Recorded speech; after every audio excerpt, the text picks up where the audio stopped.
ka nagtatapon ng asin sa likod? Kaya sasabihin ko sa'yo, pasok ka sa loob, ha? Halika dito. Sige po. Ma, ano ibig sabihin nung kanina? Nung pagtapon mo ng asin? Tapon ng asin mula sa balikat papuntang likod ay pantanggal ang kamalasan. Pero may isa pa tong kasabihan. Ang pagtapon ng asin mula sa balikat papunta sa likod ay para hindi sumunod sa iyo ang masasamang espiritu, elemento at demonyo na papunta sa iyong bahay. Pantaboy sa kanila ito.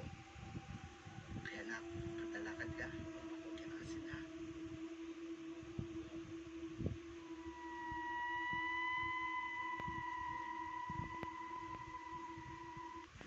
Mga hindi dapat gawin kapag pupunta sa patay or burol or lamay. Unang-una, huwag magsusuot ng color red na damit. Dahil kapag nagsuot ka ng red, parang sinasabi mo na masaya ka na namatay siya.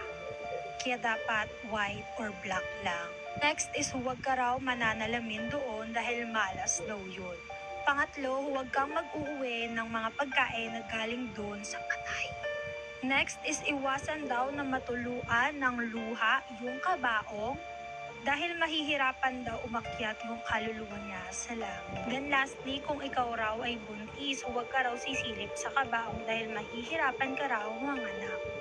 Iilan lang yan sa mga pamahiin kapag pupunta sa lamay. Ito na po.